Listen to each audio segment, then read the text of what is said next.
వి gold trusted gold buyers. మీరు తాకట్టు పెట్టిన బంగారాన్ని విడిపించి ఈ రోజు ఉన్న మార్కెట్ ధరకు కొనబడును. ఎలా ఉంది సార్ యాక్టింగ్ కెరియర్? చాలా బాగుంది. విలని ఎలా ఉంది? మీరు పవర్ఫుల్ అని ఫీల్ అయిన క్యారెక్టర్? పవర్ఫుల్ అని ఫీల్ అయింది అఖండ చాలా మంచి పేరు తెచ్చిపెట్టిందండి. మీకు కాంబినేషన్ సీన్స్ లో అదరగొట్టిన మీ కో స్టార్స్ ఎవరెవరు చెప్పండి సార్, మీ ఎక్స్పీరియన్సెస్. అంటే మంచి డైలాగ్, మీకు ఒక మంచి డైలాగ్, అవతల వాళ్ళకు మంచి డైలాగ్ ఉన్న పరిస్థితులు. ఫేస్ టు ఫేస్ అనేది బాలయ్యబాబుతో. మీరు స్వతహాగా మీ ఓన్ గా ఎందుకు యాక్టింగ్ ని పర్సూ చేయలేదు? మెడ్రాస్ వెళ్ళిన వాడిని నేను అదే అప్పుడు శ్రీహరి గారు వాళ్ళందరూ ట్రై చేస్తున్నాను. నేను శ్రీహరి గారు కానీ అప్పుడు పడలేదు అసలు క్యారెక్టర్స్. సార్, మీ ఇష్టమైన సినిమాల్లో మీకు బాగా నచ్చిన ఒక డైలాగ్? చిరంజీవి షర్టులు పెట్టి ఆయన కాళ్ళ సరి చేస్తూ మొహం పెట్టి, చెల్లెలా గొడవ పుట్టిందా లేక నీలాగే ఊరికి పుట్టిందా అన్నప్పుడు ఆయన నష్టపడ్డాడు. అసలు ఎలా వచ్చింది మీకు ఈ రచన? నాకు ఆవేశం వచ్చేసి అప్పుడు మిడ్ నైట్ ఇప్పుడు లేచి రాశా. రోడ్డును వేసిన రాముని బొమ్మకు 10 పైసలు ఇవ్వని దాతలు, కరసేవంటూ వేసుకుందురు మొత్తం మూఢత్వపు వాతలు. సర్వాంతర్యామైన దేవుడు అయోధ్యలోనేనా ఉంది, ఎలా అయినా వయ్యా దేవుడు వీళ్ళ చేతుల్లో బందీ. అల్లు గారి కుటుంబం మెగా కుటుంబం మధ్య వచ్చిన చిన్న అని అది లోకం అనుకునే మాట మీకు అనిపించిందా అలాగా? అంటే మీరు దగ్గరగా చూశారు కాబట్టి ఆ కుటుంబాన్ని. ఎక్కడైనా కలిసిన మనుషులు ఆయన మన అరెస్ట్ విషయంలో కూడా నాకు బాగా ప్రమేయం ఉందండి. 10 మందిని పక్కన పెట్టి 11 వాడిని తీసుకెళ్ళడం ఏంటి?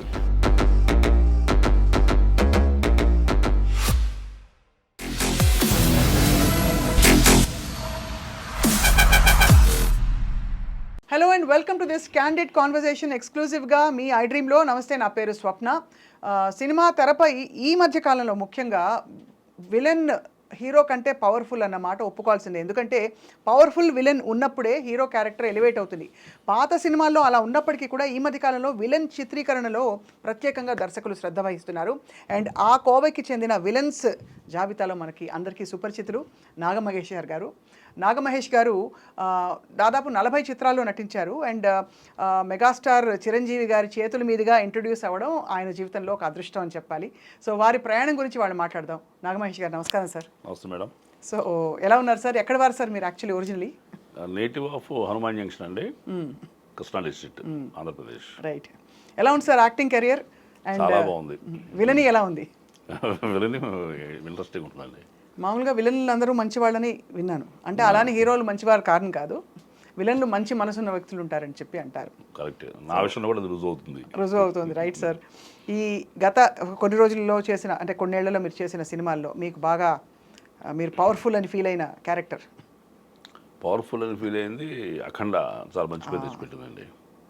చాలా మంచి పేరు తెచ్చిపెట్టింది. అఖండ సినిమా చాలా బాగుంది సార్, అద్భుతమైన సినిమా. అసలు ఆ పవర్స్, ఇది నాకు ఆ ఫస్ట్ హాఫ్లో హీరో గారు అరెస్ట్ అయిపోయి జైలుకి వెళ్ళటం, ఆ సీన్లో ఎలాగా ఇంటెన్సిటీ, ఆ పాపలు అలా బతికించాలనేది, ఆ సీను ఆ ఫ్యామిలీని కాపాడే ప్రయత్నంలో చనిపోవటం, అది చాలా మంచి పేరు తెచ్చిపెట్టింది. చాలా ఎమోషనల్ సీన్ అది వచ్చిందండి. ఇంకా పవర్ఫుల్ రోల్ అంటే జాంబిరెడ్డిలో మెయిన్ విలన్గా చేయటం, అవి ఉప్పిన మంచి వేషాలు అనేవి. రంగస్థలం అల్టిమేట్. రంగస్థలం సమంత తండ్రిగా అది చాలా, ఆ సినిమా కూడా చాలా అద్భుతం సార్. సుకుమార్ గారి దర్శకత్వం ఒక కొత్త స్కూల్ అనిపిస్తుంది. అవును సార్. చిరంజీవి గారితో మీ పరిచయం అసలు ఎలా ఏర్పడింది సార్? ఎలా అంటే, నేను చిరంజీవి గారికి వీరాభిమాని అండి. ఆయన ప్రజారాజ్యం పార్టీ పెట్టినప్పుడు మీరు పాంఫ్లెట్లు వేశారు, అది తెలుసు, అది కొంత తెలుసు. అక్కడి నుంచే పరిచయం. అదే పరిచయం. అది నన్ను చిరంజీవి గారిని పరిచయం చేసింది.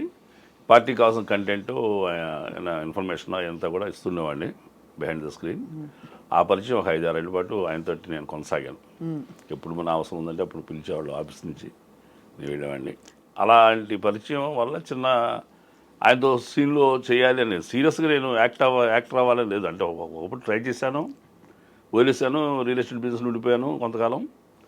సరదాగా ఆ సినిమా మరి కంబ్యాక్ మూవీ కదా, ఆ సినిమాలో ఆయనతో పాటు ఒక ఫ్రేమ్లో ఉన్న సార్ అని ఇది అడగడం జరిగింది. మీరే అడిగారు? ఓకే. వెళ్ళి అడిగాను.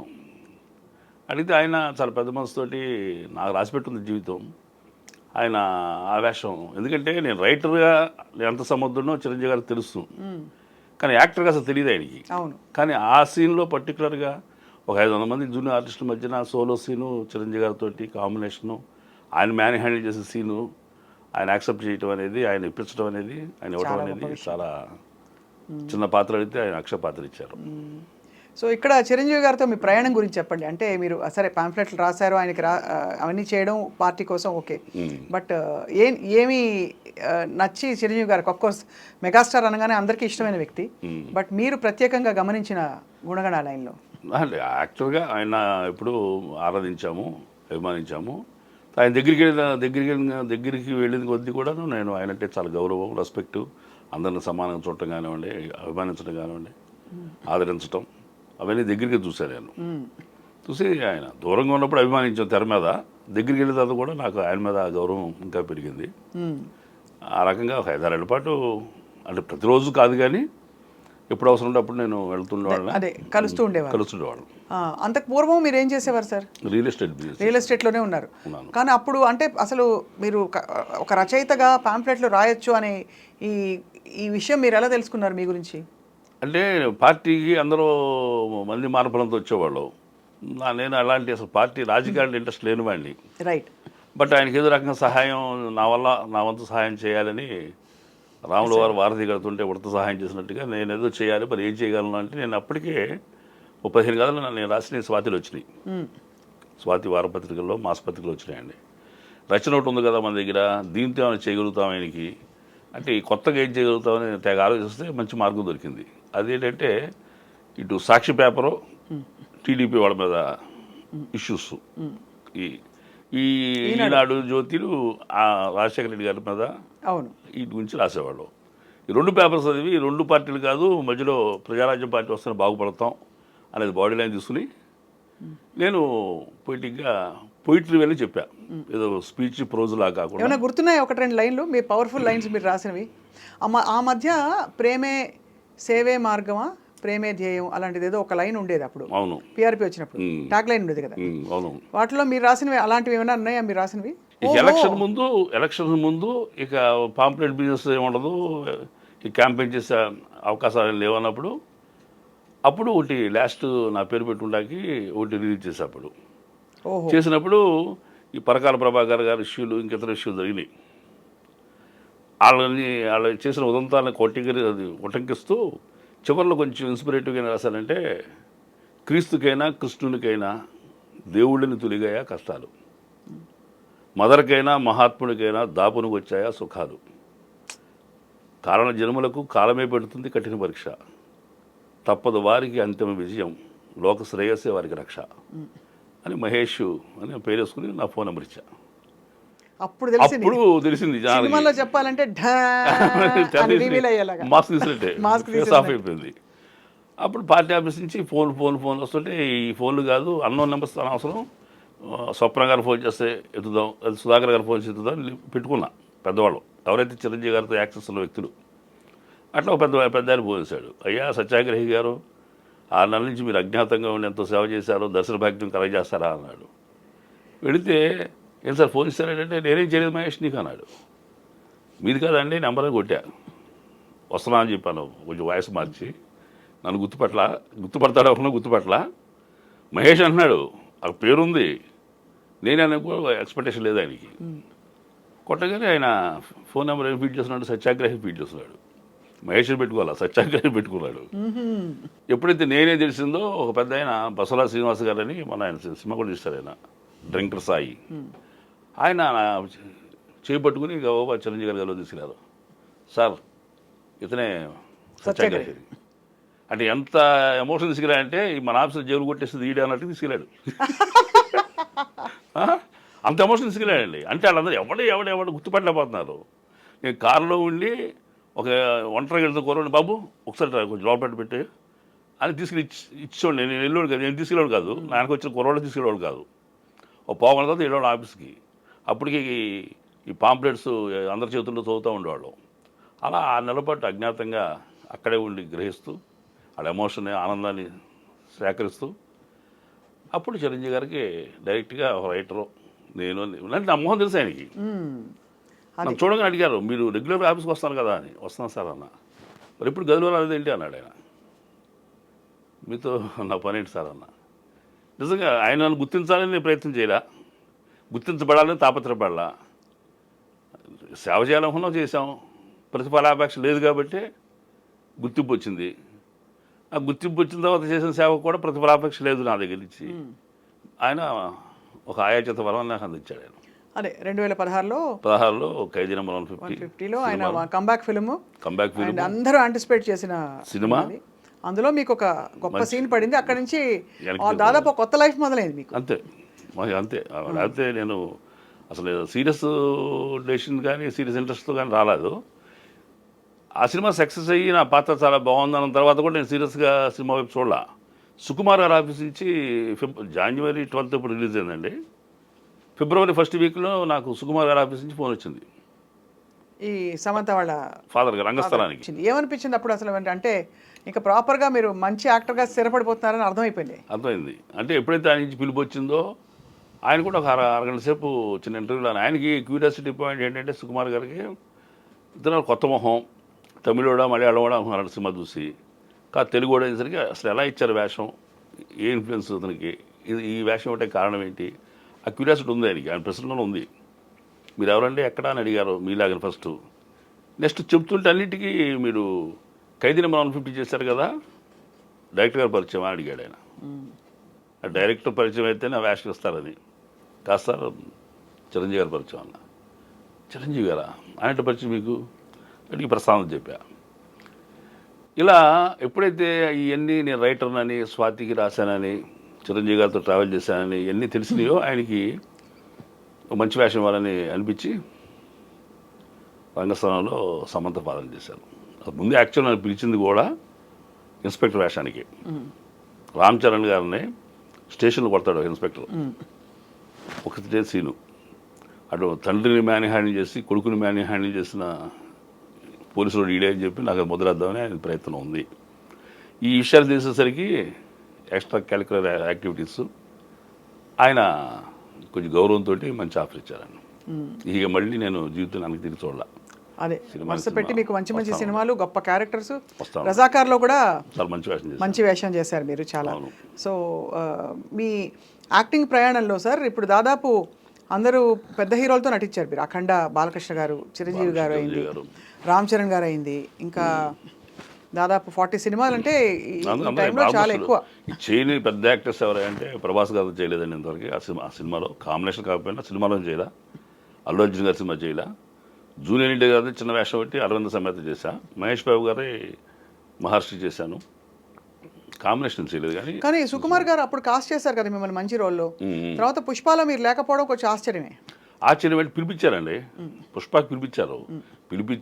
ఇక్కడి నుంచి అర్జెంటుగా మహేష్ తీసుకురండి అని చెప్పంటే మార్నింగ్ 6 o'clock కార్లో బయలుదేరాము.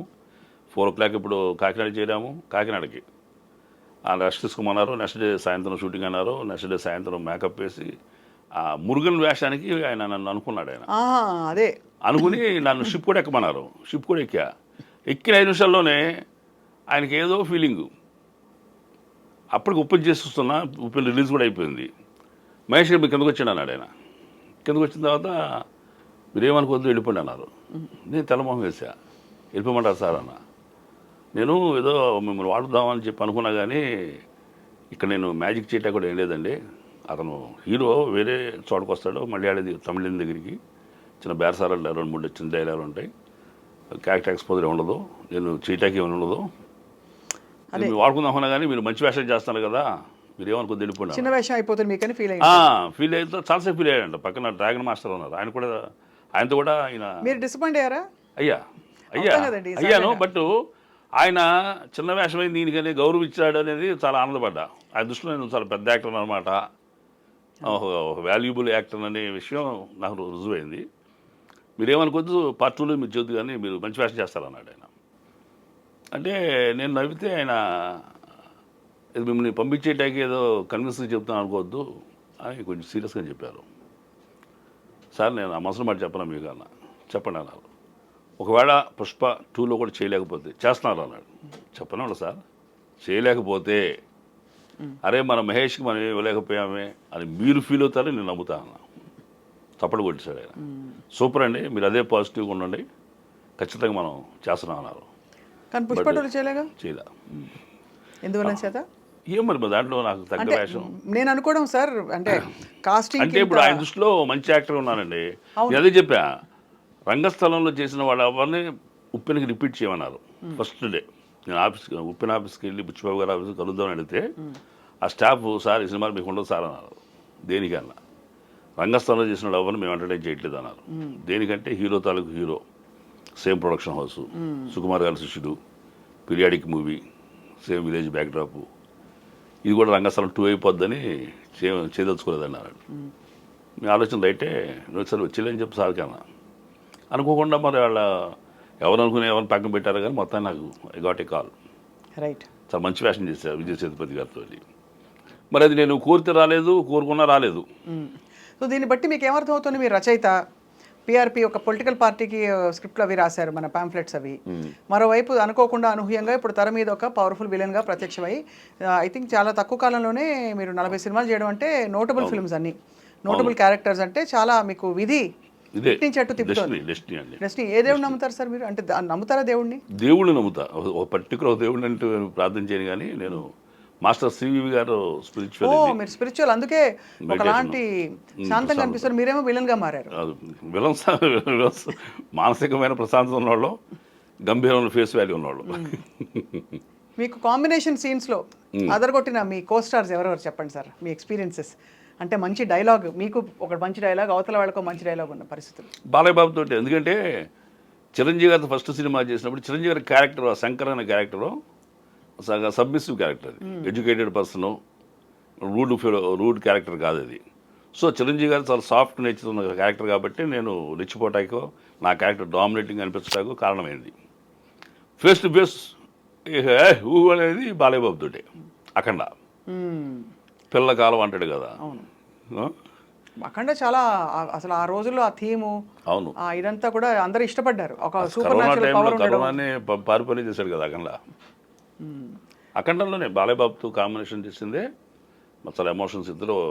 అంటే నేను ఇప్పుడు అలాంటి పెద్ద ఆర్టిస్ట్ దగ్గర మనం కాస్త చేయగలిగితే, ఆయన సూర్యుడైతే మనం చంద్రుడిలాగా, ఇంకా ఫుల్ మూన్ నైట్ మన ఫేస్ కానీ మన యాక్టింగ్ కానీ వాళ్ళ కాంతి కిరణాలు మనం పెట్టి ఇంకా షైన్ అవుతాం మనం. అలాంటి పెద్ద ఆర్టిస్ట్ ముందు చేయగలిగితే అదే అదృష్టం అండి. కరెక్టే. హీరో కాంబినేషన్ చేయటం అనేది ఇది నాకు. చిరంజీవి గారితో ఆ సినిమా, రంగస్థలం లిమిటెడ్గా రామ్ చరణ్ గారితో ఆ సినిమా. అసలు రామ్ చరణ్ గారు, సమంత ఈ సినిమాలో పండించారు. అంటే యాక్టింగ్ ఫిల్మ్ ఉండే ఇది ఉండి అన్ని రకాలుగా అసలు వాళ్ళ సహజమైన నటన, ఆ సన్నివేశాలు, ఆ యాస, భాష అన్నీ కూడా. అవును. సో మీ ఫేవరెట్ డైరెక్టర్ ఎవరు సార్? ఇంతకాలం మీరు ఇంతమందితో చేస్తూ వచ్చారు, చూస్తున్నారు కూడా. అది ఫేవరెట్ డైరెక్టర్ అంటే ఒకళ్ళని చెప్పడం కష్టం అవుతుందండి. నాకు బాలచంద్ర గారు అంటే బాగా ఇష్టం ఉండేది. మన తెలుగులో బాపు గారు, విశ్వనాథ్ గారు అంటే ఉండేది. అదే ఒక్కొక్క సినిమాకి ఒకళ్ళు అద్భుతంగా చేస్తారో, ఆ అద్భుతమైన సినిమా చూసినప్పుడు బా ఏం చేశాడు ఈయన అనిపిస్తుంది. పర్టికులర్ డైరెక్టర్ అంటూ మీరు స్వతహాగా మీ ఓన్గా ఎందుకు యాక్టింగ్ని పర్సూ చేయలేదు ఫస్ట్ నుంచి? అంటే నేను చేశాను మేడం, నేను చేశాను. మెడ్రాస్ వెళ్ళిన వాడిని నేను 90s. అదే అప్పుడు శ్రీహరి గారు వాళ్ళందరూ ట్రై చేస్తున్నాం. నేను శ్రీహరి గారు అప్పుడు పడలేదు అసలు క్యారెక్టర్స్. చిన్న చిన్న వేషాలు చేశారు, సింగిల్ సీన్సే ఉండేప్పుడు. కానీ టర్నింగ్ పాయింట్ అది లేట్గా వచ్చింది. లేట్ కంటే నేను అసలు ఆ తర్వాత నేను వదిలిపెట్టేసి ఇది జీవితం మనకి సరిపోతుందా రాదులే, ఫ్యామిలీ రెస్పాన్సిబిలిటీస్ కొన్ని ఉండి నేను కేమ్ బ్యాక్ అండి. మరి యాదృచ్ఛికంగా మరి డెస్టినీ అది ఎవరో నాకు అప్పచెప్పిన బాధ్యత కాదు, కుటుంబ బాధ్యతలే. సిస్టర్ మ్యారేజ్ తాలూకు అప్పులు ఉండటం కానీ, అన్నయ్య అనారోగ్యం అయితే ఆయన ఫ్యామిలీ చూడాల్సిన పరిస్థితి కానీ, ఎవరు నువ్వు చూడమని చెప్పింది కాదు, నేను కాకపోతే ఇంకెవరు చూస్తారని. అంతే కదా సార్. అలా ఆ రెస్పాన్సిబిలిటీ తోటి బాధ్యతల కోసం నాకు నేనే ఆశయాన్ని వదిలిపెట్టుకున్నాను. భగవంతుడు వదిలిపెట్టలేను. అది అది నాకు నిజంగా నిబద్ధత ఉంటే మన దగ్గర. ఇప్పుడు వీళ్ళు చూడమని ఎవరు చెప్పాలా, వాళ్ళ సస్తాలే వాళ్ళ సావని అనుకోవాలా. ఇది నేను కాబట్టి ఎవరు చూస్తారో సమర్థుడిని. అసలు నేను అంతకుముందు కార్పొరేట్ కంపెనీలో పనిచేసి వచ్చినాడే, జగజిత్ ఇండస్ట్రీస్ అని సేల్స్ ఎగ్జిక్యూటివ్గా. మళ్ళీ ఆ లైన్కి వెళ్తే తక్కువ సంపాదన, ఆ రోజుల్లోనే 2000 అంత ఉండేది నాకు. అవును, పిచ్చి పిచ్చి చాకరీ ఉంటుంది. చాకరీ ఉంటుంది. టోటల్ మంత్ అంతా కష్టపడితే 2000 జీతం వచ్చేది. లిక్కర్ డివిజన్ పేగా వివా మాల్టో అన్నయ్య ఆ కంపెనీ వాళ్ళది లిక్కర్ డివిజన్లో వర్క్ చేసామండి వైజాగ్లో. అక్కడ నాటకాలు చేశా. ఓహో, సో అక్కడ రంగస్థలాన్ని మీరు రంగస్థలం అప్పుడే ఎక్కాం. నేను వైజాగ్ ప్రసాద్ గారు స్టేజీ చేసాం, ఒక స్టేజీ ఒక నాటకంలో. మిశ్రో గారు మా గురువు గారు, ఆయన గొప్ప దర్శకులు నటుడు. ఆయన శిష్యరికం కాబట్టి ఆయన అక్షరాభ్యాసం ఆయన బొట్టుపట్టు బట్టి కాస్త ఈ పార్టీ నటన వచ్చిందని అనుకుంటాను. నేను కెమెరా ముందున్నప్పుడు ఆయన్ని స్మరిస్తా, చిరంజీవి గారిని స్మరిస్తా ఎవ్రీ టైం. అవునా? Because when ever I stand in front of the camera కడు మూసుని మాస్టర్ సివి గారిని, మిశ్రో గారిని, చిరంజీవి గారిని తలుచుకుంటా. ఈ జీవితం ఇచ్చింది ఆయన, నటన నేర్పింది ఈయన, బతికిస్తుంది బ్రేక్ కాపాడుతుంది పైనుంచి ఆయన అని. సో అయితే మరి అప్పుడు సినిమా ఇండస్ట్రీలో ట్రై చేస్తున్న టైంలో సార్, అంటే ఎలా ఉండేది వాతావరణం? మీకు బేసిక్గా మీకు బ్యాక్గ్రౌండ్ లేదు, ఏం లేదు. సో కొత్త మనిషి వచ్చి మీరు ఫోటోలు పట్టుకుని తిరగడమే అంతే. ప్రతి ఆఫీస్కి మెడ్రాస్లో అంతే. ఎంత టీ నగరా? నేను ఉండేది ట్రస్ట్పురంలో ఉండేవాడిని. ఈవి సత్యనారాయణ గారు మాకు నా స్ట్రీట్లో అవతల ఉండేవాళ్ళు. ఎల్బి శ్రీరామ్ గారు, ఈవి సత్యనారాయణ గారు, వైవేస్ చౌదరి గారు. తమిళ ఎలా పేస తెరియుమా? తమిళ పేస తెరియుమా? అప్పుడు 3 ఏళ్ళు ఉన్నా కానీ ఏమీ రావలేదు. కానీ బాధ్యతల వల్ల తిరిగి వచ్చారు, ఇంకా వదిలేసాను. టోటల్గా ఆశయం అంబిషన్ వదిలిపెట్టేసా. కానీ అదృష్టంగా మళ్ళీ చదువు అది సార్ గ్రాడ్యుయేషన్ అండి. గ్రాడ్యుయేషన్ చేయగలిగారు. తర్వాత సేల్స్ ఉద్యోగం చెప్పారు కదా, చేశారు. తర్వాత రియల్ ఎస్టేట్లోకి వచ్చారు. మెడ్రాస్ వెళ్ళి బ్యాక్ వచ్చి డబ్బు సంపాదన కోసం రియల్ ఎస్టేట్ మార్కెటింగ్ మొదలెట్టి, మార్కెటింగ్లో అనుభవంతో ₹4 సంపాదించి అప్పులు తీర్చి కంపెనీ ఫ్లోట్ చేస్తాను, ప్రైవేట్ లిమిటెడ్ ఫ్లోట్ చేసి మేనేజింగ్ డైరెక్టర్గా ఒక 20 ఎకరాలు భూమి తీసుకుని లేఅవుట్ చేసాం. గొప్ప సక్సెస్ సార్ అది. మీరు ఎక్కడ 2000 ఎక్కడ సిస్టర్ మ్యారేజ్ బాధ్యతలు, ఇది అక్కడి నుంచి కష్టాలు, అక్కడి నుంచి మీరు ఒక కంపెనీకి మేనేజింగ్ డైరెక్టర్, ఇప్పుడు అక్కడి నుంచి యాక్టర్ అయ్యి మేనేజింగ్ డైరెక్టర్గా ఉన్నప్పుడు రచన మొదలెట్టా. రచన కూడా చాలా గొప్ప బిజినెస్. కస్టమర్ ఎక్కడికో రామోజీ దాకా వెళ్ళి వచ్చేసరికి 2-3 గంటలు పడుతుంది. అమీర్పేటలో ఆఫీస్ ఉండేది. ఆడు వస్తాడా కడతాడా, ఈ టెన్షన్ ఎందుకు, ఈ టైంని ఎలా కిల్ చేద్దామని, ఏదో రాసేది ఉందిగా మన దగ్గర అని చెప్పని ఒక కథ రాసి స్వాతికి పంపించా. ఫస్ట్ కథ ప్రింట్ అయ్యేసరికి అమ్మ నేను రైటర్నే అనుకుని రెచ్చిపోయి దాదాపు 15 కథలు దాకా రాసా. 16 కథలు వచ్చాయి మొత్తం. అది కూడా గొప్ప విషయం. ఎందుకంటే చాలా గొప్ప కథలు రాసి పబ్లిష్ అవుతే ఏదో బాగుందని ఒక 10 మంది చదివి చెప్పడం తప్ప మనకు పెద్ద ఆదాయాలు ఏమి ఉండదు.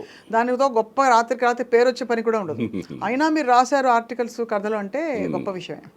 అసలు ఎలా వచ్చింది మీకు ఈ రచన? అంటే ఎమోషనే.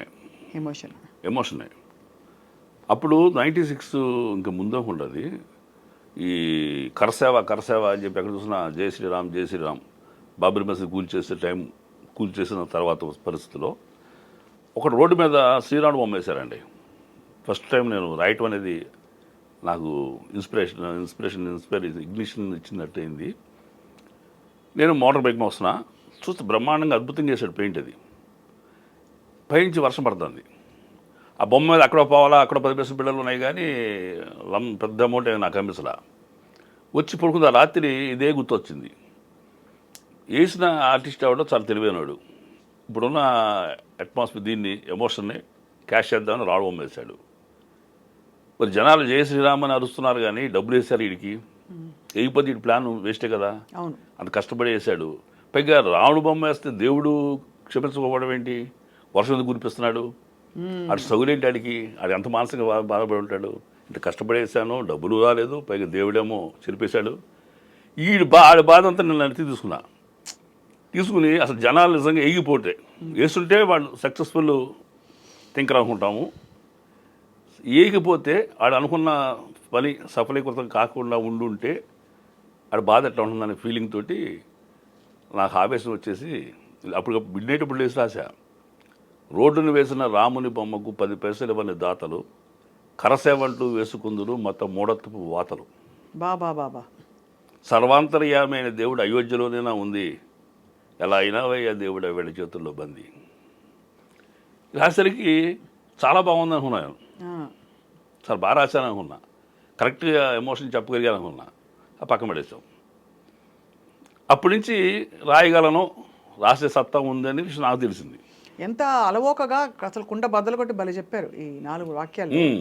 అయితే అది బీజేపీ వాళ్ళకి వర్తిస్తుందేమో, ఆర్ఎస్ఎస్ వాళ్ళకి వర్తిస్తుందేమో, కాంగ్రెస్ వాళ్ళు ఎందుకు వదిలిపెట్టాలని చెప్పి ఇంకో 2-4 లైన్లు ఎడమ రాద్దామని చెప్పి ఆలోచిస్తే, కులము మతము మత్తునిచ్చు సారా, కులము మతము మత్తునిచ్చు సారా సేవించుతుందురు రాజకీయ ఉన్మత్తులు మనసారా ఆ, మనుషులు కుళ్ళి కంపు కొడుతున్న మాటల్లో సుగంధి నీ పేరున మమ్మల్ని దోచుకుంటున్నారయ్యా ఓ జాతిపిత గాంధీ.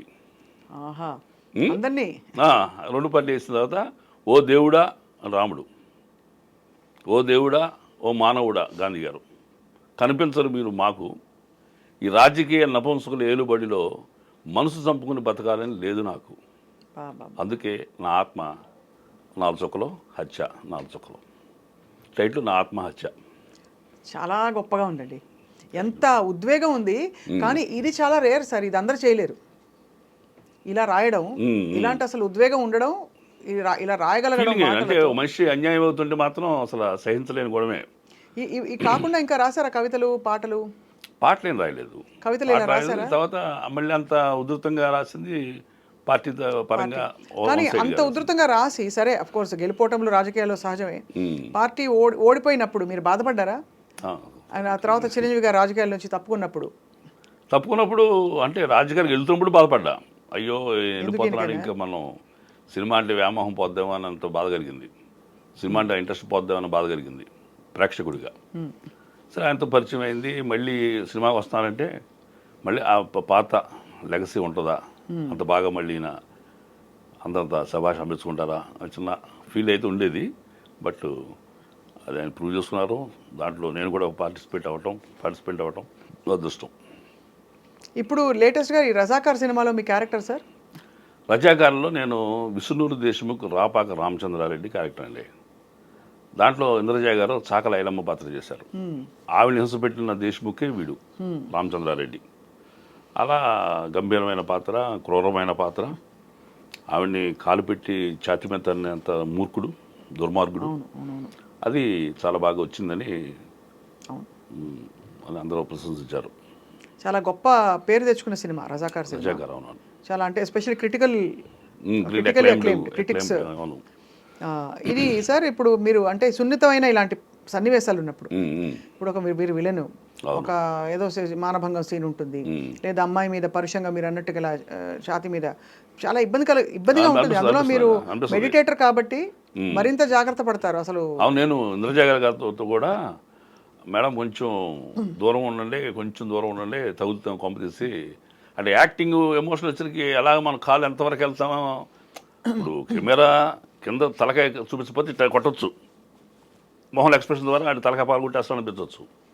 కానీ మీ ఆ తలకాయ కూడా కనిపిస్తూ ఉన్నప్పుడు నా చేతిలో ఉన్న ఆయుధం అది డమ్మిది కావచ్చు, ఖచ్చితంగా ఎంతో కొంత స్థాయిలో టచ్ అవ్వాలి. అది ఈ స్థాయిలో టచ్ అవుద్దా టచ్ అవ్వాలి.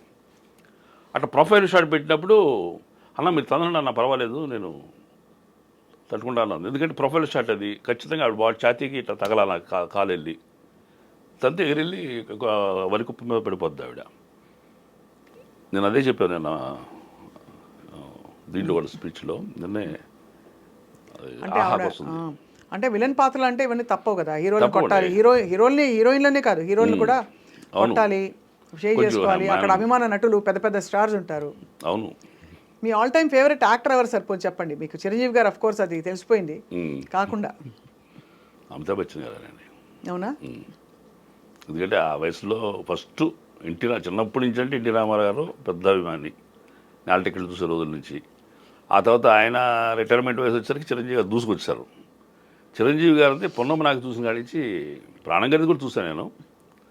పొన్నమ్మ నాకు చూసిన తర్వాత ఇక ఆయన అంటే ఒక అభిమానం. ఇక ఆ తర్వాత ఏ చిన్న సినిమా వచ్చినా ఆయన ఉన్నాడంటే సార్ వెళ్ళేవాళ్ళం. నకిలీ మనిషి కానివ్వండి, చిన్నవి కొత్త అల్లుడు కానీ, ముందు విలన్గా చేసినవన్నీ చూసాం అన్నీ చూసాం. అంటే ఆ యాక్షన్లో స్పీడు, ఆ దూకుడు అది నాకు బాగా. ఇప్పుడు రామారావు గారిని అభిమానించి పెరగడం వల్ల కృష్ణ గారు, సోనబాబు గారు, కృష్ణరాజు గారు ఎవరు కనపడాలి, నాగేశ్వరరావు గారు కూడా కనపడాల. వన్ సైడ్గా ఉన్నాం. వీళ్ళందరూ ఆయన సమకాలీకులు, కాంటెంపరీస్ కదా. అవును. ఆ తర్వాత వచ్చిన కొత్త తరం, కొత్త కెరటం చిరంజీవి గారు. సో అక్కడ ఎన్టీఆర్ గారి తర్వాత మెగాస్టార్ అది నేను టర్న్ అయింది.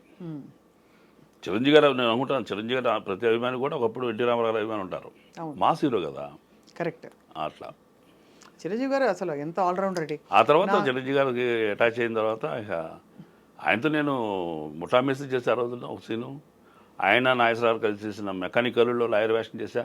సత్యనారాయణ గారి శారద కాంబినేషన్ చిన్న చిన్న వేషాలు ముందు ఉన్నాయి ఆయనతో చేశా. ఇది టర్నింగ్ పాయింట్ అయింది. ఆయన కాంబినేషన్ కూడా చేయలేప్పుడు ఆయన యాక్ట్ చేసిన సినిమాలో నేను యాక్ట్ చేశాను. బట్ కాంబినేషన్ చేసింది, రీ ఎంట్రీ ఇచ్చింది, మళ్ళీ జీవితాన్ని ఇచ్చింది చిరంజీవి గారే. మీరు మెడిటేటర్ కాబట్టి సార్, మీకు జీవితంలో మనం ఎందుకు పుట్టామనే ఇలాంటి ప్రశ్నలు వస్తుంటాయా? అంటే మీరు స్పిరిచువల్గా శోధించుకుంటూ ఉంటారా, లేకపోతే ఊరికే ధ్యానం చేసుకుంటూ కూర్చుంటారా? ఎందుకు పుట్టామని ప్రశ్న ఇంత రాలేదు కానీ, అంటే ఇది ఒక కారణ జన్మ ఉంటుంది అయితే అందరికీ. నాకు అనిపిస్తుంది, నేను అంటే I lost my wife on the time of Rangasthalam shooting starts అండి. Sorry sir.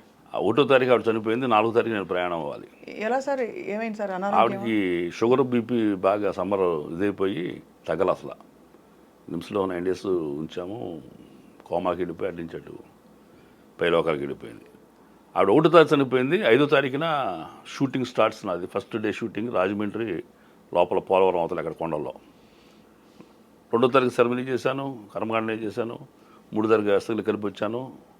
3వ తారీఖు నైట్ పెద్ద ఇష్యూ, ఇంట్లో వెళ్ళొద్దని, వెళ్ళకూడదని పెద్దలందరూ నన్ను అరే ఊరేని తిట్టగలిగిన వాళ్ళందరూ మందలించారు. నాకే ఒక పక్కన ఆపర్చునిటీ వదిలిపెట్టుకోలేని పరిస్థితి. 2 ఆడపిల్లలు, మగపిల్లలు లేరు. వాళ్ళేమో ఆడపిల్లలు వదిలిపెట్టి పోతావా, పిల్లలు అలవాటు చేసి పోతావా, ఒక పొలిమేర కాదు ఎన్ని వందల ఊళ్ళు దాటుతావు నువ్వు, రాజమండ్రి అంటే హైదరాబాద్ నుంచి అని మా మేనత్త మా బాబాయ్ వాళ్ళు కేకలేశారు. నాకేం ఆపర్చునిటీ వదిలిపెట్టలేను, జరిగిందాన్ని తేలే మనకి, ఇప్పుడు వచ్చిన అవకాశాన్ని కూడా పోగొట్టుకుంటేట్లాగా అని చెప్పని నేను అసలు మీరెవరు పెద్దవాదం చేసే వాళ్ళతోటి వన్ సైడ్ అయిపోయా. వాళ్ళు ఇక అందరూ ఒక పక్క, నేను ఒక పక్క అయ్యా. దయచేసి మీరు నాకేం చెప్పొద్దు, నేను డిసైడ్ అయిపోయినా. అసలు మీరెవరు న్యాయ నిర్ణేతలు గారు, నా పిల్లలు. ఒకవేళ మీకు చెప్పినట్టుగా నేను ఊరు దాటి వెళ్ళి వస్తే మా నాన్న ఎవరి మాట వినకుండా వెళ్ళి వచ్చాడు, మా నాన్న అనాథలు చేస్తాడని వాళ్ళు ఏడుస్తారు. వాళ్ళ నిర్ణయం మీద నేను వెళ్తే అదే సంఘటన జరిగితే సరిపోతే, మా నిర్ణయం మీద మా నాన్న వెళ్ళాడు, ఈ కర్మకి మేమే బాధ్యులు అని వాళ్ళ మానసిక స్థితి వేరే రకం ఉంటుంది. కాబట్టి మీరు కాదమ్మా, మీరు రండమ్మా తల్లి చెప్పండి, మీ ఇద్దరు ఎవరు అక్కడ వద్దన్నా నేను ఆగిపోతా, ఇద్దరు వెళ్ళమంటే వెళ్తా, మీ ఇష్టం చెప్పండి అంటే అసలు వాళ్ళు కూడబరుకు సీన్ లేదు. వాళ్ళు ఏడుస్తున్నారు పక్కన, ఈ అరుపులకిను ఈ కోపాలు తాపాలకి. చెరువు పక్క వచ్చేసి ఇల్లు డాడీ అన్నారు. అనగానే ఇక నేను చెప్పాను, మీరు దగ్గర ఇస్తుంది, నేను నాకు ఏడుపు వచ్చేసింది, ఎడమాకనమ్మా మన దగ్గర పుస్తకం ఉంది చదవండి, ఒక విజేత ఆత్మకథ అబ్దుల్ కలాం గారు రాసింది. భగవంతుడిని మీకు ఒక గొప్ప విజయాన్ని అందించే ముందు ఆ విజయాన్ని మీరు భరించగలరా లేదా అని టెస్ట్ కోసం పెద్ద పరీక్ష పెడతాడు. ఆ పరీక్షలు విజయవంతం అయితేనే గొప్ప ఘన విజయాన్ని మాకు అందిస్తాడు. భార్య కావాలా, భాగ్యం కావాలా అని దేవుడు ప్రశ్నించాడే కానీ సమాజం చెప్పేలోపు మేము తీసుకెళ్ళిపోయాడు. ఆవిడ తేలేను, ఇప్పుడు నేను భాగ్యాన్ని వదిలిపెట్టలేము, నేను తిరిగి వస్తా. మా అత్త చెప్పి, అత్తాయి మేనత్తకి మీరు ఎందుకు వద్దన్నారు, మీరు సుకుమార్ గారో తెలియదు, రామ్ చరణ్ సమంత కాంబినేషన్ తెలియదు, మైత్రి మూవీస్ తెలియదు, సమంత ఫాదర్గా ఒక 10 ఏళ్ల తర్వాత కష్టపడితే కానీ రాని అవకాశం 2వ సినిమాకి వచ్చింది. మీరు చెప్పే ఊరు పొలిమేర కథ కూడా మీకు తెలియదు. ఎక్కడ విన్నారా మీరు పొలిమేర దాటి తెచ్చాడని? ఎందుకు దాటొద్దన్నారు తెలుసా మీకు?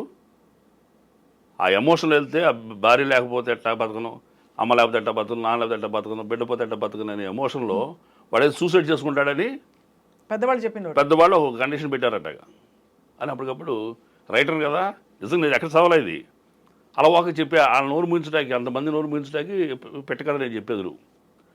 కాబట్టి అరే ఇటు పులి మీద ఆడతాడు చూడమని 2 మనుషులు చూడమంటారు తోడు, వాళ్ళిద్దరు కాపలా ఏంటి, ఇటు ఒంటరికి పోకుండా బయటికి. ఈ రకంగా మనం సాంప్రదాయం పెట్టారు అప్పుడు తప్ప పులి మీద దాడి చచ్చిపోతాడు కాదు. నేను వెళ్ళి చావటానికి కాదు, బతకటాకి ఈ అదృష్టం వాళ్ళకి రాదు. దేవుడు ఇచ్చారు. ఫస్ట్ సినిమా చిరంజీవి చిన్న వేషం అంటే ఆ ఎమోషన్ చెప్పి వీళ్ళందరి పేర్లు చిన్న వేషం ఉన్నాయని అంటే ఆయన ఆ వేషం ఇవ్వటం ఏంటి, అసలు నేను మళ్ళీ సినిమా ప్రయత్నం చేయకపోతే సుకుమార్ గారు ఆఫీస్ ఫోన్ రావడం ఏంటి. డెస్టినీ నా సినిమానే, డెస్టినీ నేను యాక్టర్నే, నా భవిష్యత్తు యాక్టర్నే. కాబట్టి అవకాశాలు నేను సాధించగలనా లేదానికి పరీక్షలు. కాబట్టి మీరు తల్లి మీరేం వరేవద్దు, తిరిగి వస్తాం తల్లి, ఒక 5 రోజులు ఓపి పట్టండి, శర్మలోకి వచ్చేస్తానని. అక్కడికి వెళ్తే అక్కడేమో ఆయన అయ్యప్ప స్వామిలో ఉన్నాడు, ఆయన మాల్లో. ఎవరు? మన రామ్ చరణ్ ఆయన. నేనేమో భార్యకి కర్మకాండ చేసి మైల్లో ఉన్నా. చాలా జాగ్రత్తగా 5 రోజులు చచ్చానండి. ముళ్ళ పొద తాకకూడదు కదా. నాకు నిజంగా అప్పుడు భయమేసింది. మైల ఉంది కదా నాకు, నేనే కదా మా భార్యకి కర్మకాండ చేసింది. ఇక ముళ్ళ కంచిలో ముళ్ళ పొదలు అడ్డు చూసుకుని ఆయన ఆ కాంపౌండ్లో ఉంటే అన్ని పాకలు అక్కడ, ఈ పాకలో ఉండి బాబు అని చిరునవ్వుతో నమస్కారం పెట్టేసేసి పక్క వచ్చేవాడి. ఆయన లేచి సెకండ్ ఇవ్వటానికి వచ్చేంత మూమెంట్ ఉండేది. బట్ నేను అది చూడట్టుగా వెనక్కి తిట్టాను అయిపోయాడు. అంతవరకు పాటించారు. పాటించా 5 రోజులు అసలు ఎవరిని తాకలా. ఇక్కడ తాకే స్థితి కూడా రాలేదు. కానీ అంటే మీరు అసలు ఈ మూఢనమ్మకాన్ని నమ్మనప్పుడు, ఈ నమ్మకాన్ని మూఢనమ్మకం అని నేను అనకూడదు, మనకు మూఢమైందని ఇంకోటి అవుతుందని కాదు, ఈ నమ్మకాన్ని నమ్మనప్పుడు ఆ నమ్మకాన్ని మీరు పాటించడం గొప్ప విషయం. అంటే అయ్యప్ప స్వామి ఆయన వాళ్ళంతా భక్తి శ్రద్ధలతో ఉంటారండి. అసలు ఆ మామూలు ఏరు పెడతాక మనం వణికిపోతాము చలిలో. మరి 5:30కి లేచి వాళ్ళ మంచు గడ్డలతో స్నానం చేయటం అంటే అలాంటి కఠోరమైన క్రమశిక్షణ ఉన్నప్పుడు మనం అలవాటుగా నా భవిష్యత్తు కోసం వచ్చాను, నేను నా స్వార్థం కోసం వచ్చా. ఇప్పుడు బతుకున్నా కూడా కబుర్లు చెప్తున్నా. నిజంగా ఆ రోజు వెళ్ళింది నేను సినిమాని ఇండస్ట్రీని బాగుపడతాను కాదుగా, నా బ్రతుకు కోసం వెళ్ళాను నేను. కానీ అక్కడికి అది భయం వేసింది నాకు.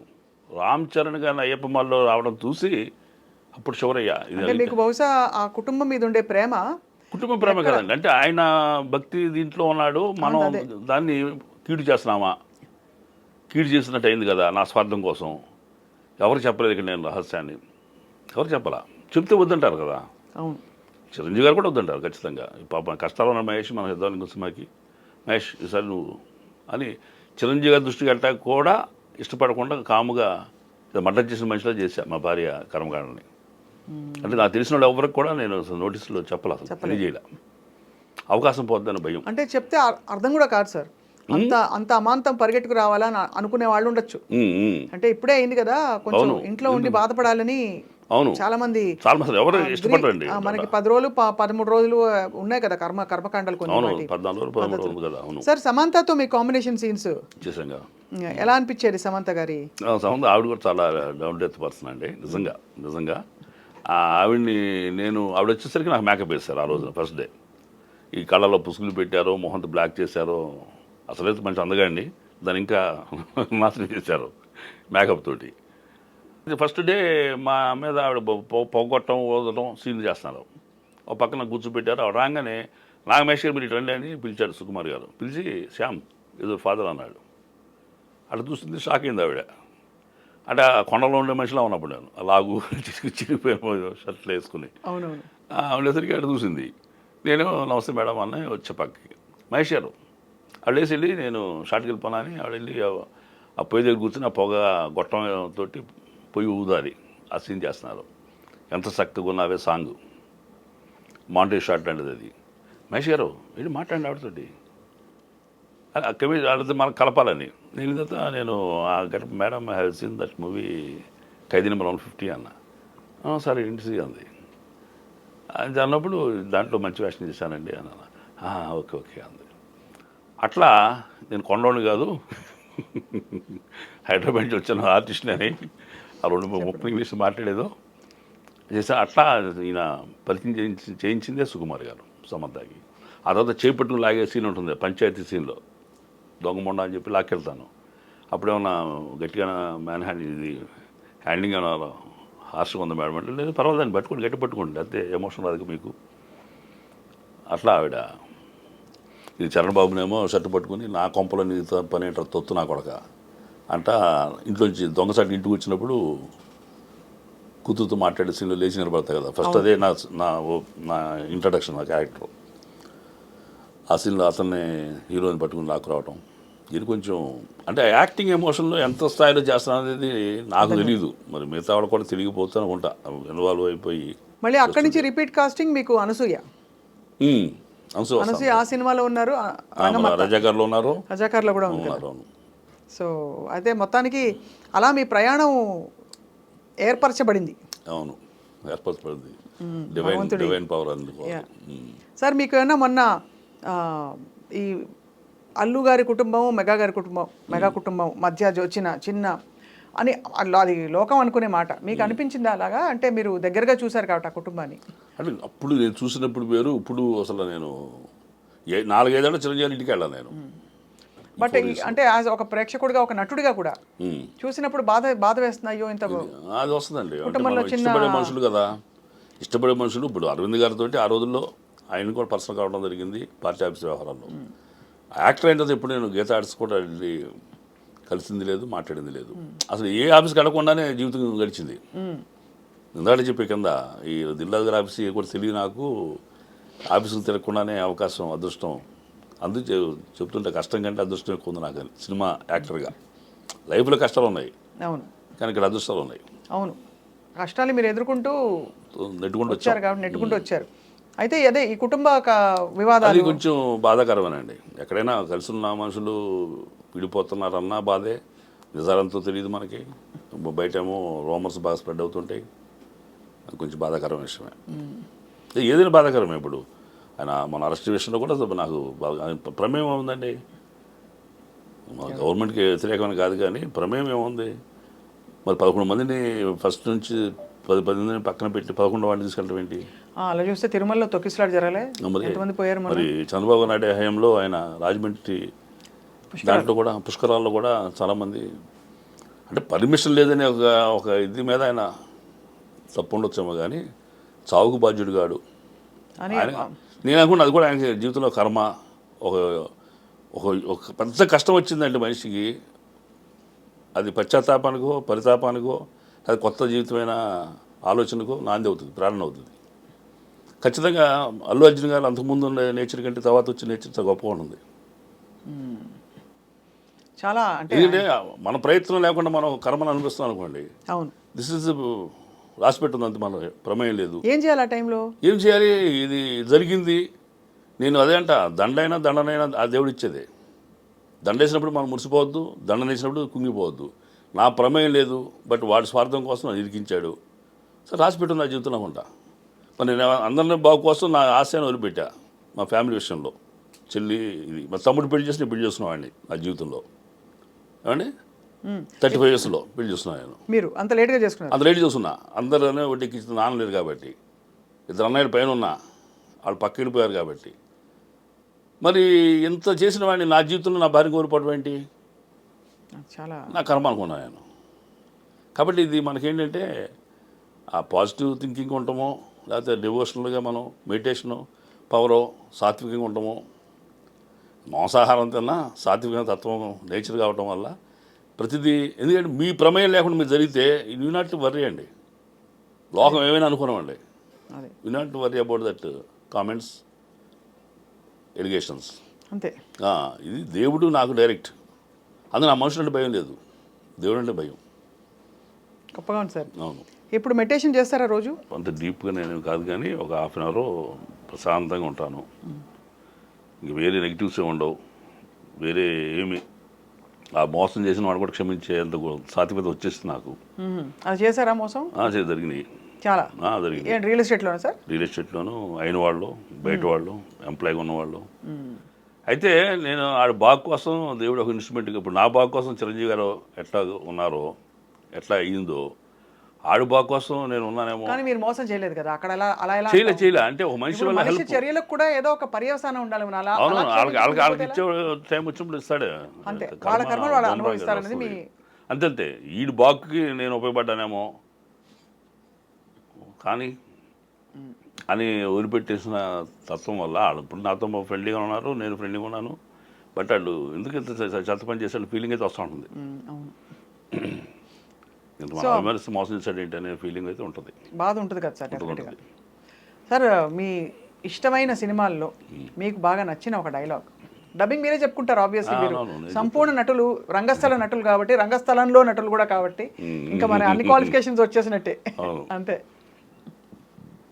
చిరంజీవి గారితో ఫస్ట్ సినిమా చేసినప్పుడు ఆయన షర్టు పట్టినప్పుడు నేను ఆయన చంపేస్తానే గట్టిగా అరుస్తా. అరిసి షర్టు పట్టుకుని మిగతాడే అరిస్తే రైతులు చంపేస్తా అని వాళ్ళందరికీ ఒకటే హెచ్చరికిస్తా. ఆ చెల్లెలు దూరం నుంచి అనయా అని భయంగా అరుస్తుంది. ఆయన చూసి ఇక్కడేమో అందరినీ చాలా ర్యాష్గా చంపేస్తా అని కళ్ళు ఊరిమి చూసినవాడిని. ఆ చెల్లెలు చూడగానే ఒకసారిగా మైకి గమ్మేసిన వాళ్ళగా చిరంజీవి షర్టులు పెట్టి ఆయన కాళ్ళ సరి చేస్తూ మొహం పెట్టి, చెల్లెలా తోడ పుట్టిందా లేక నీలాగే ఊరికి పుట్టిందా అన్నప్పుడు ఆయన నష్టపడ్డాడు. ఆ సీన్ చెప్పినప్పుడు చిరంజీవి గారు చాలా అప్రిషియేట్ చేశారండి. మహేష్ చాలా బాగా చెప్పావయ్యా అంటే ఆ డైలాగ్ చెప్పే తీరులోనే పింపిని అడుగుతామే ఫిగరా అని ఆ రకంగా అడగటం వల్ల కథ కోపం అతనికి. అవును, అడిగే తీరులోనే మన యొక్క దురుద్దేశం కానీ అతను రెచ్చగొట్టే విధానం కానీ అవతల పాత్రని చెల్లెలా తోడ పుట్టిందా లేక నీలాగే ఊరికి పుట్టిందా అనగానే ఆయన నా షర్ట్ పట్టుని నాలుగు నరం లేకపోయినా మాటకి సంస్కారం ఉండాలిరా సంస్కారం కరెక్ట్గా చెప్పారు సార్ లాగా. అది ఎందుకంటే అప్పుడు దాకా సింగిల్ టేక్ అండి అది. ఈ సీన్ దగ్గర వచ్చేసరికి చిరంజీవి గారిని తెర మీద చూసిన అభిమానం ఉంది కదా, వెరీ క్లోజ్. ఆయన కళ్ళు ఇంత కనిపించింది నాకు. ఆ కళ్ళలో కళ్ళు పెట్టి చూసేసరికి ఇంత ఇంత నా ఫేస్ ఇంత క్లోజ్ వచ్చాడు ఆయన. వెరీ క్లోజ్ షాట్ అది మా ఇద్దరికి. ఆయన మొహం ఆ కళ్ళు చూసేదానేమో నాకు నెక్స్ట్ డేనే చెప్పలేకపోయా. 4 డేలు పండి నేనే అసలు షాక్ అయిపోయా.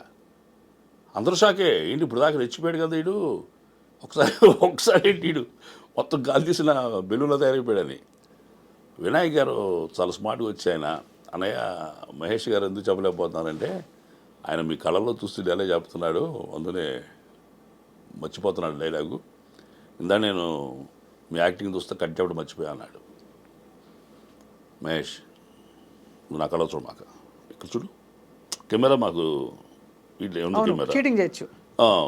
నేను చిరంజీవి అనుకోండి, మీరు నా పాత్రలో ఉన్నారు, ఇక్కడ చూడు, నువ్వు ఇక్కడ చూసి చెప్పినా కెమెరా వస్తుంది. చెల్లెలా దీర్ఘం తింటున్నా ఉంది రసం, అంతే అంతే పరాకాష్టాపు ఇది. ఇప్పుడు చెల్లిలా అనేది ఎంక్వైరీ అండి. మీ చెల్లిలా అండి అనేది మామూలు పెడుతుంది, చెల్లిలా అంటాం పరిచయం అంటే. చెల్లెలా అదే ఒక పింపుని మన ప్రస్తుతం వైఫ్తో వచ్చినా సిస్టర్తో వచ్చినా అమ్మాయి అనుకుంటాం, ఫిగరా అంటాం. ఆటోనే మాట్లాడా, అది బాగా నచ్చింది చిరంజీవి గారికి. మళ్ళీ క్లోజ్ షాట్ పెడతారు అట్లా చెప్పు, డబ్బింగ్ గుర్తుపెట్టుకో, డబ్బింగ్లో అలా చెప్పాలి నువ్వు అన్నారు ఆయన. అట్లా చెప్పాను అనుకోండి. ఇప్పుడైతే ఈ షర్ట్ పట్టున్నారు చిరంజీవి గారు, అంత క్లోజ్ షాట్ చూశాను, నాకు మైండ్ పోయిందండి, నిజంగా పోయింది. అదే కాకి కాలరే పట్టుకుంటారా డైలాగ్ అయితే, పోలీసుడు చొక్కా పట్టుకుంటారా అని కొత్త కొత్త మాటలు ఎక్కడి నుంచి వస్తున్నాయి. నేను స్ట్రింగ్ అయిపోతున్నా, ఏంటి ఇప్పుడు దాకా రెచ్చిపోతున్నాం కదా, ఏంటి ఇట్లా మాట్లాడుతుంది, ఏంటి ఎక్కడ నేను తప్పు అవుతుంది, ఎందుకు చిన్న డైలాగ్ చెప్పలేకపోతున్నా అంటే వినాయక్ గారు వచ్చి అట్లా మహేష్ గారు పోలీసు కాదండి, కాకి కాలరే పట్టుకుంటావారా, కాకి కాలరే పట్టుకుంటావా అనేది. అండ్ నేను చెప్పేసా, కాకి కాలరే పట్టుకుంటావరా, నీలాంటి వాళ్ళని రెచ్చగొట్టడం బొజ్జగించడం 2 తేలికరా పదా అని మేడమే చేసి తోపుతో వస్తే ఆయన సర్లోకి వెళ్తాడు. అది గ్రేట్ ఎక్స్పీరియన్స్. అట్లా ఆయన షర్ట్ పట్టుకున్నప్పుడు నేను చాలా సున్నితంగా పట్టుకున్నట్టుగా, ఏంటి పూలో పట్టుకుంటావు, తిప్పు మహేష్ తిప్పు, ఇది తిప్పా, ఇంక తిప్పుపోయా, నా కెమెరా నా బ్యాక్ ఉంది, షర్టు టైట్ అవడం కావాలి. అది ఎంత నాలెడ్జ్ చూడండి. నాకు ఫస్ట్ టైం ఆయనతో అలాంటి పెద్దవాళ్ళతో సీనియర్స్తో చేయటం వల్ల వచ్చిన నాలెడ్జ్ మనకు కూడా. అంటే షర్ట్ కెమెరా అనుకున్నప్పుడు నిలబడకుండా ఆయన అక్కడికి బాడీ పెంచాడు. ఇది షర్టు టైట్ అనేట్టుగా మ్యాక్సిమం ఆయన ట్రై చేశారు. ట్రై చేసి ఇంకా లూజ్ షర్ట్ ఉంటే బాగోదు కదా, అందులో షర్టు తిప్పు అని తిప్పించారు అనమాట. అప్పుడు తెలుస్తుంది వెనక అక్కడికి ఆయన ట్రై చేస్తాడు. చూడండి షార్ట్ చూస్తే తెలుస్తుంది మీకు. ఇప్పుడు అర్జెంట్గా ఈ సినిమా చూడాలి అంటే ఆ రోజు తెలిసింది నాకు, కెమెరా మన బ్యాక్ ఉన్నా మన యాక్టింగ్ మనం చేయాల్సిందే అని అది నేర్చుకున్నా. ఫస్ట్ డే చిరంజీవి గారితో వర్క్ చేయటం, అది ప్రొఫైల్ ఉంటే మన కళ్ళలో చూసినట్టుగానే ఆయన నుదురు ఈ భాగంలో చూసి డైరెక్ట్ చెప్పిన కెమెరాకి మ్యాచ్ అయిపోద్ది అట్లా. చాలా మెయిన్ థింగ్ ఏంటంటే సార్, మీరు జీవితాన్ని మొత్తం ఒక సీమ్లెస్ ఎక్స్పీరియన్స్గా చూస్తారంటే గోడలు ఈ ఫేజ్ ఈ స్టేజ్ కాకుండా అన్నిట్లో మీరు మీ అనుభూతి అది కొట్టొచ్చినట్టు కనిపిస్తుంది. మీ రచన కావచ్చు, మీరు సినిమా కష్టాలు ఎలా అయితే పడ్డారో చెన్నై మద్రాస్ వీధుల్లో, అక్కడి నుంచి మొదలుకుని సడన్గా వచ్చిన టర్నింగ్ పాయింట్, అదే టైంలో మీ ఆవిడ వెళ్ళిపోవడం అన్నది అసలు మీకు I think me experience of life is very very inspiring. Next ఏంటి సార్ మీ ప్రయాణం ఎటువైపు? ఏం లేదు, 2 పిల్లలు పెళ్లి చేశారంటే ఇంకా పెళ్లి కాదు ఇద్దరికి చేయాలి. పెద్ద పాప యూకే లండన్లో ఎంఎస్ చేస్తుంది, అయిపోయింది, ఐబిఎం చేసిందండి. జాబ్ చేసింది ఇక్కడ, జాబ్ మానేసి అక్కడ చదువుతానంది, చదువు పంపించాం. 2 years అవుతుంది, ఇంటర్నేషనల్ బిజినెస్ మేనేజ్మెంట్ అయిపోయింది, లెస్టర్ యూనివర్సిటీ చదివింది, అక్కడే ఉంది. ముందు జాబ్ రాని డాడీ, పెళ్ళి అంటే నువ్వు నా అంబిషన్ తీరని జాబ్ రాని అని ఆవిడ వల్ల ఈ సంవత్సరం 80% చేద్దామని ప్రయత్నం అయితే నెక్స్ట్ ఇయర్ చేస్తాం. అయితే మేము త్వరలో పప్పన్నం తినడానికి రెడీ అవుతాం, ఖచ్చితంగా పిలుస్తాం మిమ్మల్ని. అది మీ అందరూ రావాలి, ఆస్వాదించాలి. తప్పకుండా సార్, తప్పకుండా. కానీ మీరు నిజంగా జీవితంలో ఉన్న మలుపులన్నింటినీ ఎంబ్రేస్ చేసుకుంటూ వెళ్ళిన తీరుకి, మరి ఇప్పుడు తెర మీద ఒక మంచి వ్యక్తిగా చెడ్డ పాత్రలు పోషిస్తూ గొప్పగా దాన్ని పండిస్తున్న విధానానికి మేము నిజంగా we are all very very inspired sir. Thank you madam. తప్పకుండా ఐ థింక్ ఇంకా గొప్ప పాత్రలు మీకు రాబోయే రోజుల్లో ఇంకా వస్తాయని మేము నమ్ముతున్నాం. నా వస్తే నాకు ప్రగాఢ విశ్వాసం ఉందండి. ఎందుకంటే నేను గొప్ప యాక్టర్ని కాదు, కానీ గొప్ప వాళ్ళ క్యారెక్టర్ ఆర్టిస్ట్ చాలా షార్టేజ్ ఉంది. అవును, నెంబర్ ఆఫ్ ఆర్టిస్ట్ తెలుగు వచ్చిన తెలుగుతనం తెలిసిన వాళ్ళు లేరు, తక్కువ ఉన్నారు. పర్సనాలిటీస్ ఇవి చూసుకున్నా చాలా తక్కువ మంది ఉన్నారు. పర్సనాలిటీ ఉన్న నా వాళ్ళు. పోటీకి పెద్దగా అనిపించట్లా. అవును, అంటే నా వేషం కాకపోతే వాడు కొట్టేస్తాడేమో అనే భయం నాకు లేదు. అంతే కదా. అంటే సమవుజ్జులుగా ఉన్నవాళ్ళు చాలా తక్కువ మంది ఉన్నారు, ఒకళ్ళతో తప్ప. ఒక అడుగు వేస్తే వాళ్ళని చేరుకోగలను నేను. నాకు ఇంక టైం రాలేదనుకుంటే తప్ప వచ్చినండి నేను సద్వినియోగం చేసుకున్నా. జాంబిరెడ్డి మరి 16 మందిని చూసి చూసి చూసి విసిగెత్తిపోయిన ప్రశాంత్ వర్మ ఆయన 17 వాడికి నన్ను లాస్ట్ ఛాన్స్ తెలుగుడికి లేదా హిందీ పోదాం మన దొరకడం అనుకున్నప్పుడు కో డైరెక్టర్ చెప్పిన ఇన్ఫర్మేషన్ మీద నన్ను పిలిచాడు ఆయన. మేకప్ వేసి టెస్ట్ చేయగానే నేను వచ్చేసా. ఆ హైట్ ఉండటం నాకు పెద్ద అడ్వాంటేజ్. వాయిస్ హైటు అంతకంత భగవంతుడు ఇచ్చిన యాక్టింగ్ స్కిల్స్ ఇవన్నీ కూడా కాస్త సమపాళం ఉన్నాయేమో కొట్టుకొస్తున్నాం. రాము గారు ఈ సినిమాలో మీరు నటించాల్సింది కదా. కొండ మిస్ అయ్యానండి నేను. రాము గారి సినిమా పిలిచారు, నా మాట్లాడారు, ఫోటో కూడా దిగాను నేను ఆయనతోటి. మరి డేట్స్ ఆయన టైంకి నా టైంకి అప్పుడు ఉధృతంగా చిన్న సినిమా పెద్ద సినిమా పిలుస్తున్నారు. నేను కూడా ఇండస్ట్రీలో చాలా జూనియర్ ఆర్టిస్ట్ అంటే చైల్డ్ ఆర్టిస్ట్ని. 5-6 ఏళ్ళ అనుభవమే కదా నాకు. సో విస్తృతమైన పరిచయాలు కావాలనేది దాంతో ఏ ఆఫర్ వచ్చి తీసుకుంటా. ఇది చేయను అది చేస్తానని ఛాయిస్ లేదు నాకు. చిన్న సినిమా అన్నా అప్పుడు రేటు తక్కువ ఇస్తానన్నా నాకు ముందు పరిచయం కావాలి వ్యక్తులతో అనే దానికోసం నేను ఎక్కువ సినిమాలో షార్ట్ టైంలో చేయగలిగా. ఆ వరవడిలో కొన్ని మంచి ఆపర్చునిటీస్ కూడా నాకు మిస్ అయ్యాయి. పిలిచి మరి ఆయన భీమలా నాయక్ వస్తే నేను భజే వాయు వేగం 2 రోజులు ఆ 2 months నుంచి నాది ఆయన ఎవరిది మన తనిగడ భరణి గారి కాంబినేషన్ కోసం వెయిట్ చేస్తూ 2 months గ్యాప్ తర్వాత దొరికితే వాళ్ళ డేట్లు పక్కా చేసిన తర్వాత 5 days కావాలన్నారు. మధ్యలో 2 days భజే వాయు వేగం భీమలా నాయక్ గురి పెట్టా. మన గేమ్ చేంజర్కి 3 days ఫస్ట్ అడిగారు మైసూరు షెడ్యూల్ అని. ఎస్జే సూర్య కాంబినేషన్లో ఎస్పీ క్యారెక్టర్. ఇది ఓకే అయిన తర్వాత వారం 10 రోజుల తర్వాత విశ్వంబర 13 రోజులు కావాలని అడిగారు. భజే వాయు వేగం వాళ్ళది, అది యూవీ క్రియేషన్స్ కదా విశ్వంబర. ఈయన అడిగితే అమ్మో వదిలిపెట్టి ముచ్చట్లేదు మహేష్ గారు, అసలు అప్లికేషన్ పెట్టమాకండి, శంకర్ గారికి ఏ ఫోటో చూపించాం మనిషి ఉండాలి అక్కడ, మీరు రాకపోతే నా ఉద్యోగం పోద్ది, నేను ప్రొడక్షన్ వదిలిపెట్టిపోవాలి అని మేనేజర్ గారు గట్టిగా మందలించడమే కాకుండా కొద్ది గంటల్లో నాకు ఫ్లైట్ టికెట్ పంపించాడు ఒక వారం ముందే. ఏ అప్లికేషన్ పెట్టకుండా బట్ విశ్వంబర వదిలేస్తున్నాం. అటు ఒకసారి తప్పదు ఎక్కువ. అంటే అది వస్తుందో మనకు తెలియదు, ముందుగా అడగరు, సడన్గా ఏదో పిలుస్తారు. అట్లా చేయనన్నా ఎంటపడి చేయించింది వీరసింహారెడ్డి. అక్కడ చేసిన తర్వాత వీరసింహారెడ్డి ఒకటే సీను 2 రోజులు కావాలని అడిగారు. అనంతపురం షూట్ అన్నారు, చేయనని చెప్పాను క్లియర్గా మేనేజర్కి. మైత్రి నా సొంత సంస్థ, మాతృ సంస్థ. బాలయ్య బాబు గారు అక్కడ తర్వాత మళ్ళీ ఆయన సినిమాల్లో ఆ చిన్న పాత్ర ఏంటంటే మీరు 2 రోజులు తీసినా కాదు చేయని పంపమన్నా. మళ్ళీ 15 days తర్వాత మళ్ళీ ఆ మేనేజర్ ఫోన్ చేశాడు, ఇప్పుడు చెప్పండి ఏ పాత్ర అన్న. అదే పాత్ర అన్నాడు. సార్ చెప్పే కదా మీకు చేయనని, మీరు ఇబ్బంది పెడుతున్నారో, మీరు వేరే రకంగా అనుకోవద్దు, బాలయ్య బాబు సినిమాలు చేయాలని తప్పిస్తున్నా. మళ్ళీ గోపిచంద్ గారితో పరిచయం లేదు, పరిచయం కావాలి. కానీ ఆ పాత్ర ఒకరోజు పాత్ర, ఒక సీన్ పాత్ర చేయనండి అంటే, సార్ మీరు చేయనంటే రైటర్ వివేక్ గారు మీకు ఫోన్ చేస్తారంట. అలా అంతవరకు వచ్చేసి ఇప్పుడు అది దాన్ని రాయలసీమోడు వివేక్ గారు ఆయన ప్రేమహింస నాకు సో చేస్తానని చెప్పి చేస్తే ఆ రోజున అనంతపురం చెప్పాడు ఆయన, మహేష్ గారు మీకు ఎప్పుడు పిలిచారు మిమ్మల్ని పాత్ర కోసం అన్నాడు. 1 month నుంచి అంటపడుతున్నాను మనవాడు అన్న. నేను 4 months బ్యాక్ రాస్తున్నప్పుడే ఇది నాగమహేష్ చేయాలని రాశా. ఎందుకంటే ఈ పాత్ర బాలకృష్ణ వీరసింహారెడ్డి అంత గొప్పవాడు చెప్పడానికి చెప్పే సీను, హీరో ఎలివేషన్ సీన్ అది, విలన్ ఎలివేషన్ సీన్ అది. చెప్పేవాడికి స్థాయి ఉండాలి, వాడే ఫ్యాక్షన్స్ లాగా కనిపించాలి. వాడు అమ్మో ఆయన అన్నాడంటేనే ఎలివేషను. వాడు బాలయ్య బాబు ఫ్యాన్స్కి దగ్గర వాడే ఉండాలి. అక్కడ ద్వారా మీకు ఆ క్రెడిబిలిటీ ఉంది. పెర్ఫార్మర్గా మీరు పెర్ఫార్మర్ కావాలి, పర్సనాలిటీ కావాలి, బాలేబాబు ఫ్యాన్స్ నచ్చినోడు కావాలి. వాడు చెబితేనే హీరో ఎలివేషను, వాడిని చంపితే విలన్ ఎలివేషను. ఇవాళ ఈ అర్హతలన్నీ మీ ఒక్కడికి ఉన్నాయి. అందుకనే మీరు కానీ చేయాలంటే నేనే ఫోన్ చేస్తాను మీకు, ఇండస్ట్రీలో ఉంటారా లేకపోతే సినిమా వేషం చేస్తారా అని. అమ్మో అని మీరు మిమ్మల్ని గుణపం కూర్చోడం కాదండి, మీరు మా గోపిగుండలు గుణపం కూర్చారు. మా డైరెక్టర్ ఫిదా అయిపోయారు మీ యాక్టింగ్ అని అనగానే, సార్ మీతో పరిచయం లేదని నేను ఒప్పుకున్నాను, పైగా ఈయనేమో ప్రేమహింస పెట్టారు, భయవేసింది నాకు, రాయలసీమ ఫ్యాక్షనిస్ట్ కదా వివేక్ గారు అని ఇద్దరు మీద జోకులేసి అది నెక్స్ట్ పిక్చర్లో అసలు చెప్పండి సార్ అన్న. మొన్న జాటికి పిలిచారు, జాట్లో చేశా హిందీ సినిమా.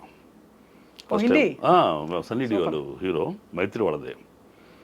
సూపర్. అయితే మీకు అయితే మీరు పాన్ ఇండియా స్టార్ ఇప్పుడైతే అనుకోవచ్చు. అవుతుంది సినిమాలు ఇంకా వస్తాయి, పెద్దవి రాబోతున్నాయి సార్ మీవి, ఇంకా మాకు రావాలండి, అనిపిస్తుంది. రావాలి, వస్తాయని నమ్ముతున్నాను. ఎందుకంటే కొన్ని అర్హతలు ఉన్నాయి కాబట్టి I'm deserve to get such kind of roles. ఒక చోట ఎవరో అడిగితే చెప్పారు, మీ యాంబిషన్ ఏంటంటే మంచి క్యారెక్టర్ ఆర్టిస్ట్గా, మంచి క్యారెక్టర్ ఉన్న ఆర్టిస్ట్గా ఇండస్ట్రీలో మనుగడ సాగించాలని నా కోరిక అన్న. ఆల్రెడీ అవి నెరవేరిపోయాయి నెరవేరుతున్నాయి. కాబట్టి ఇప్పుడు నెక్స్ట్ అంబిషన్ ఏంటని అడగాలి. ఏంటంటే మీరు పాన్ ఇండియా స్టార్ గా ఓ మంచి అమితాబ్ బచ్చన్ గారి కాంబినేషన్ లో ఆయనతో ఫేస్ టు ఫేస్ చేస్తే అది అప్పుడు అదొక కిక్, అదొక అద్భుతం. అవును. బట్ చాలా ఇన్స్పైరింగ్ స్టోరీని మీరు రచయిత కాబట్టి కథ చెప్పిన తీరు కూడా చాలా మాకు ఇంట్రెస్టింగ్ అనిపించింది. ఏమో మేడం, అది విశేషాలు అవి. సోదా, అది కథ కాదు కానీ అది వ్యధా సోదా. చాలా మాకు సంతోషంగా ఉంది మిమ్మల్ని కలవడం. తెర మీద చూసి అమ్మో ఆయన భయానకంగా ఉన్నారు అనిపిస్తుంది, కానీ కలిస్తే మాత్రం మీరు చాలా you are very very down to earth and very nice person. Thank you very much for your. Sukumar garu మీరు కథలు రాస్తారా అన్నారు ఫస్ట్ డే మీటింగ్లో. చెప్పా అపీరెన్స్ సార్ డిసెప్టివ్ సార్, నా మొహం చూసినాడు అంటే కొంచెం మాస్ లాగా అనిపిస్తారు కాబట్టి రచయితగా సాఫ్ట్నెస్, రచయితగా సాఫ్ట్నెస్ అనుకుంటాం, బట్ పర్సనాలిటీది ఏముందండి, క్రూరంగా కనిపించాడు, అద్భుతమైన సెన్సిటివ్గా ఉండొచ్చు. అవును, చాలా సెన్సిటివ్గా, చాలా సౌమ్యంగా, కమలసలాగా అందంగా ఉన్నాడు. రెడ్ రోజెస్ ఎర్రగులాబీలో కమలసం కావచ్చు. అవును, స్వాతి ఉచ్చం మనం అనుకుంటే వాడు ఎర్రగులాబీలో కమలసం కావచ్చు. కాబట్టి ఎపీరియన్స్ కాదు కానీ మన హ్యుమానిటీ ఇది ముఖ్యం. సో మన వల్ల ఇబ్బంది లేకుండా మనం బతకడమే చాలండి, ఇంకా అందుమించి ఏ ఆశ లేదు. అతను మంచివాడని అనిపించుకోవాలని ప్రయత్నమే కాదు కానీ మన కొనసాగింపు, మన ప్రయాణమే మంచివాడు అనిపించుకుంటున్నాం, ఇబ్బంది లేదు. చాలా సంతోషం నాగమేష్. థ్యాంక్ యూ మేడం, మిమ్మల్ని గడవడం చాలా సంతోషంగా ఉంది. నేను మీ వీడియోస్ అన్ని చూస్తుంటాను, రామ్యూజియం బాగా ఫాలో అవుతున్నాను. Thank you sir. మీరు ఆయన ధీటుగా, ఆ మేధావి ధీటుగా మీరు కూడా అంతే స్థాయిలో ఉన్నారు. మీరు పాడే సంగీతంలో కూడా మీరు చాలా ప్రావీణ్యత ఉంది కదా. సంగీతం నేర్చుకున్నాను సార్. మీరు అది చెబుతుంటే నేను ఇంత నాలెడ్జ్ ఉందో వీటికని ఆశ్చర్యపోయాను. చాలా very happy to see you today. Thank you very much sir. Thank you madam. నమస్కారం సార్. మై డ్రీమ్స్లో మిమ్మల్ని కలిసేవాళ్ళ. Thank you madam. రైట్.